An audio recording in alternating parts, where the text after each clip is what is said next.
오늘 미국 3대 지수 플러스로 끝났습니다. 반등 강도가 셌어요. 특히 나스닥 기술주들이 많이 올랐거든요. 이제 유럽장도 올랐고, 우리나라가 상대적으로 선방을 했습니다. 어제 제가 기억하기로 마이너스 영역대로 내려갔다가 플러스로 올라가면서 터닝 끝났거든요. 중국 지수나 이런 건 약한데도 우리나라가 잘 버티고 있는 게 특징이라고 할 수 있고요. 오늘 미국장이 이렇게 올라간 가장 주된 이유는 경제 지표가 발표됐는데 미국의 이제 물가 지표 PPI가 지난번에 CPI 괜찮게 나왔거든요.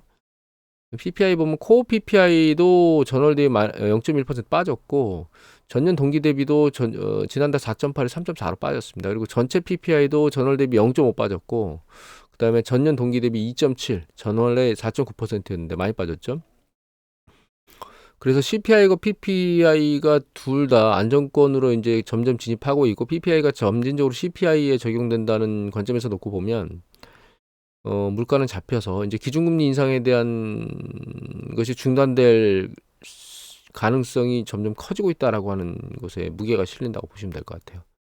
그 때문에 주식시장이 밀려 올라왔고 어제 보여드렸던 거 또 추가로 보여드리면 여기 보시면 여기 캔들 차트가 S&P 500 지수고 여기 있는 노란색, 주황색 요 차트가 이제 우리 코스피 지수 차트인데 우리 코스피 지수 차트는 여기 보시면 작년 8월 달에 형성했던 고점을 뚫고 올라갔습니다. 특별하게 우리나라 지금 단기적으로 보이는 주식을 밀어내려야 될 이슈는 아직은 안 보이고 있기 때문에 추가적으로 더 올라갈 수 있는 여력은 있고 이게 지금 여기 걸려있는 라인이 어제도 말씀드렸지만 여기 8월하고 작년 5월 달에 저점 그리고 8월에 고점에 부딪힌 이 언저리에서 지금 걸렸던 게 뚫려 올라갔거든요. 그래서 다음번 타겟은 아마 이 언저리, 이 윗단 상단 3월달 요 언저리에 만들었던 요 언저리의 상단을 타겟으로 밀고 올라가지 않을까 이런 생각을 하면 될 것 같아요. S&P 500 지수는 아직 올 2월달 고점을 못 들었고요. 이거 뚫고 나야 이제 다음 8월달인데 이제 이게 실적에서 어떻게 영향을 이제 계속 나오는 실적에 대해서 주식이 어떻게 영향을 받을 것이냐, 그러니까 반응을 할 것이냐, 이 부분이 관건 포인트고 기술적 분석상으로 보면 아직 시장은 살아 있고 S&P 500 지수입니다. 이거는 살아 있어서 움직이고 있다 이렇게 생각을 하시면 될 것 같아요.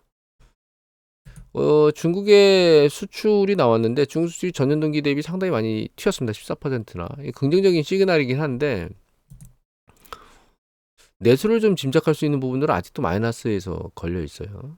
PMI 지수가 그렇게 카이신 제조 PMI 지수는 그렇게 좋게 나오지는 않았었기 때문에 물론 통계청에서 중국의 통계당국에서 내는 서비스 PMI 지수는 급등해서 나오긴 했지만 전체적인 평가로는 중국이 그렇게 위드 코로나가 아주 폭발적으로 뭔가 경제를 끌고 가는 느낌은 아니다 이런 게 일반적입니다 지금.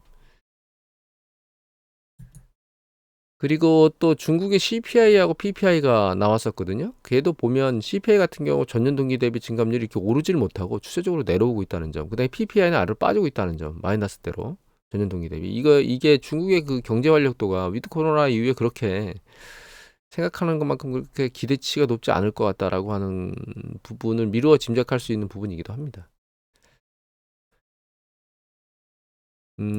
그리고 여기 이제 한국경제 정인설 기자께서 4월 13일날 올린 보도에 보면 FOMC 3월 회의록 안에 보면 이 경기 침체의 하반기 가능성이 있고 그다음에 회복이 2년 걸릴 수도 있다라고 하는 의견을 낸 이코노미스트가 있다는 거예요. 그래서 이제 밑에 보면 이런 얘기가 나옵니다.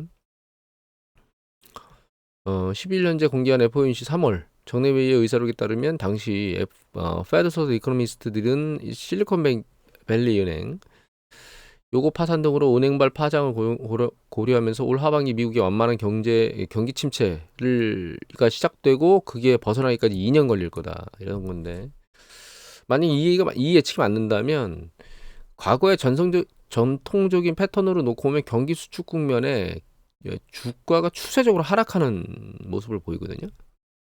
이거라면 상당히 긴 기간 동안 우리가 1년 정도 우리나라 같은 경우는 1년 넘었고요. 우리나라는 2021년 한 하반기 정도부터 추세가 정점에서 내려오기 시작했고 미국 같은 경우는 작년도 상반기부터 내려오기 시작했거든요. 그러니까 한 수개월 내려왔다가 지금 반등하고 있는 겁니다. 이 차트를 보면 우리나라 같은 경우는 여기서 정점을 찍었죠. 2021년 그 6월 달에 정점을 찍고 추세적으로 하락했고, 미국 같은 경우는 여기 보시면 여기가 정점이죠. 2021년도 12월 31일, 그러니까 이제 작년 1월 달부터 추세를 계속 내려왔다가 10월, 9월 하반기, 10월, 그래서 11월 달, 10월에서 11월 달 넘어가면서 이 추세가 반등해서 올라갔거든요. 이 올라가던 게 멈추고 다시 추세적으로 한 2년을 밀려 내려갈 수도 있다. 주가가. 그렇게 얘기를 하고 있는 겁니다, 지금. 여기서 얘기가 나오는 건. 그러니까 우리가 녹록하게 쉽게 생각해서는 안 될 문제라고 다시 말씀을 드리고, 다시 한번 강조하고 싶은 거는 그 전강 후약의 가능성이 상당히 높다. 이렇게 이야기를 다시 드려야 될 것 같아요. 뭐 안에 내부적으로 막 여러 개가 있고, 뭐 노동시장은 아직도 그 강세이기 때문에 기준금리 올려야 된다 이런 얘기들이 이런 의견들도 있기 때문에 5월달 0.25를 올리고 아마 마지막으로 올리는 게 되지 않을까 이런 생각을 하고 있습니다. 특별히 큰 이슈가 발생하지 않는 이상. 최근에 오펙이 그 감산을 결정했잖아요. 그 오펙 감산 결정 때문에 유가가 싹 들려 올랐었거든요. 그래서 80달러대 있다 머리를 들고 올라왔는데, 요게 최근 그 달러 인덱스 가치가 좀 내려왔어요. 그럼에도 불구하고 좀 내려왔죠. 요거에 반응해서 유가가 살짝 더 들렸다고 저는 생각을 하고 있고, 얘가 추세적으로 올라가면 그게 또 인플레이션 압력의 작동이 일어날 수 있다라고 시장에서 나올 수 있긴 하겠지만, 여기서 연준이 경기 수축을 예측하는 거를 우리가 생각해 보면 추가적 감산을 하지 않는 이상 충격적으로 유가가 계속 추세적으로 올라가기는 어렵다고 보고 있습니다. 그리고 요거는 그 클리브랜드 연준인데요. 뭐 다른 쪽 뉴욕 연준에서도 이걸 가지고 측정을 하긴 합니다. 뭘 가지고 측정하냐면 3개월 국채 수익률하고 10년 국채 수익률의 스프레드를 가지고 경기 수축을 예측하거든요. 이거는 단순히 요거만 돼 있는 거기 때문에 이게 100% 이걸 신뢰할 수 있다라고 볼 수는 없어요. 다만 이제 이 10년 만에 3개월 국채 수익률 일드 커브가 그만큼 중요하기 때문에 이걸 가지고 경기 수축을 측정하는 건데, 이 일드 커브로 가지고 측정된 걸 보면 여기 위에 볼까요? 예, 여기 위에 보면 예상되는 GDP 수치의 성장률이 올 하반기 때 되면 마이너스로 진입할 것이다 이렇게 예측을 하고 있어요. 그래서 여기 쓰는 건 이제 요 노란 건 10년 만에 3개월 국채 수익률의 스프레드입니다. 이게 어떻게 작동하는지는 뭐 상세하게 설명을 드리기는 그렇고, 이게 실제로 이제 밑으로 내려왔다가 위로 반등해서 올라갈 때는 연준의 기준금리가 급격히 내려오면서 그게 이제 단기금리에 영향을 미치고, 그게 이제 얘가 다시 급등해서 올라가는 그런 패턴으로 바뀌게 됩니다. 과거 이렇게 패턴 터닝해서 이렇게 급등해서 요 10년 만에 3개월 스프레드가 올라가는 이유는 연준이 기준금리를 급격히 내렸기 때문이거든요. 그리고 최근 패턴을 하나 더 보여드리면, 여기 보시는 이 파란색이 T10Y 3M입니다. 그러니까 3개월 국채 수익률, 10년 국채 수익률에서 3개월 국채 수익률을 뺀 거고, 여기는 빨간 게 10년 국채 수익률에서 2년 국채 수익률을 뺀 건데, 요 두 가지의 차이점이라면 이제 2년 국채 수익률을 뺀 게 상대적으로 시장의 반응을 더 많이 반영했다. 3개월 국채 수익률은 기준금리하고 상관관계가 높거든요. 그래서 기준금리의 작동에 대해서 더 상관관계를 많이 보이고 있는 게 이 10년에서 3개월 국채 수익률을 뺀 이 파란 차트, 이렇게 이해를 하시면 될 것 같아요. 시장 상황을 좀 더 반영한 10년 만에서 2년 국채 수익률의 스프레드는 여기 보시면 바닥을 찍다가 반등해서 올라가는 상황입니다. 물론 추세적으로 내려오고 있는데 이 추세적 반등은 보인 것 같아요. 내려오다가 추세로 위로 꺾였는데 올라가면서 이제 흔들리면서 올라가겠죠. 다만 10년 국채 수익률은 지금 저점을 계속 뚫고 고점을 계속 낮추면서 내려오고 있거든요. 그래서 아직 저점을 찍진 않았고, 다만 이제 이게 10년에서 2년 국채 수익률을 뺀 게 올라가는 추세로 전환된 걸 보면 얘도 추세적으로 향후에 시간이 가면 위로 전환되게 될 겁니다. 아마 그 시기가 연준이 기준금리를 올리지 않고 중단하는 시기부터 얘가 반등해서 올라갈 수 있고요. 그러면 그게 0.25포인트로 올리는 5월달, 아니면 시장에서 10년 국채 수익률의 움직임에 따라서는 향후 얘가 머리를 들고 올라갈 가능성이 점점 높아지고 있고, 그렇게 이제 양단 두 가지가 모두 다 이렇게 올라가서 플러스로 터닝한 스프레드가 정상화되는 요 시점이 되면 상당히 빠른 시기 안에 경기가 수축한다라고 하는 걸 이해하셔야 됩니다. 하반기로 가면 갈수록 위험해진다. 그리고 그 측정을 여기서 이렇게 수축 가능성으로 측정하고 있다. 이렇게 이해를 하시면 될 것 같아요. 미국이 그 유럽 같은 경우 노르웨이든가에 어딘가는 그 2025년 이후에 전기차만 판매한다 뭐 이렇게 바꾼 국가가 있거든요. 미국이 최근에 그 기후 배출가스 감축으로 전기차 같은 경우에는 지금 5% 정도 그러니까 2032년에 신차 중에 3대 중에 2대를 진짜 전기차로 팔아야 되는 그런 배출가스 감축법이 나왔어요. 이게 우리나라 현대기아 같은 경우는 굉장히 뭐 도전이라고 얘기를 하긴 하지만 좋은 거기도 하죠. 폭발적으로 이제 공장을 짓고 있고, 이게 제가 신문 보도를 들은 건 50%까지 2025년도인가 2030년도인가 50%까지 증산하는 계획을 가지고 있기 때문에 큰 문제가 있을 거라고 생각을 하고 있지 않고요. 다만 이게 문제가 있는 게, 여기 보시면 미국인의 47%는 전기차 구매 계획이 없는 상황입니다. 이유는 비싸고 충전이 불편한 거예요. 지금 사실 전기차를 예전에 구매했던 사람들은 그 상대적으로 유지비가 싸서였거든요. 그리고 그 유지비가 싼 게 보조금을 받았기 때문인데, 지금 영국은 보조금을 폐지했고 중국은 보조금 폐지하고 세금에 대한 감세는 아직 유지하고 있는데 그게 올해까지로 알고 있거든요. 네, 미국도 보조금을 받으려면 일정 부분의 그 가격대를 이렇게 하고, 그다음에 이제 생산지나 이런 것들을 걸면서 보조금에 대한 부분에 제약들을 막 걸기 시작했죠. 그리고 향후에는 보조금이 아마 없어질 겁니다. 그런데 이제 중요한 건 전기차 충전이나 이런 인프라가 충분하지 않은 상황인데, 과연 이게 가능할까? 지금 전기차 판매 비중이 작년에 100대 중에 5.8대, 그냥 6대만 전기차가 팔렸다는데 미국이 이걸 2032년에 100대 중에 67대를 전기차로 사라고 강조한다는 거거든요. 이게 가능할지 모르겠습니다. 물론 정책적으로 가능하게 만들 수는 있겠죠. 예를 들면 내연기관 자동차에다가 그 대규모로 세금을 때리는 거예요. 그러면 내연기관 자동차가 비싸지겠죠. 전기차로 갈 수밖에 없게 만드는 거죠. 그런 형태로 만들 수는 있는데, 일단 계획은 발표했고 어떻게 돼야 될지는 모르겠지만 전기차가 추세적으로 계속 좋아질 수밖에 없다라고 하는 부분은 피해갈 수 없는 부분인 것 같아요. 이건 흐름이기 때문에. 테슬라 주가 잠깐 보면, 테슬라 주가가 지난번에 여기 내려오다가 계속 추세적으로 내려왔죠.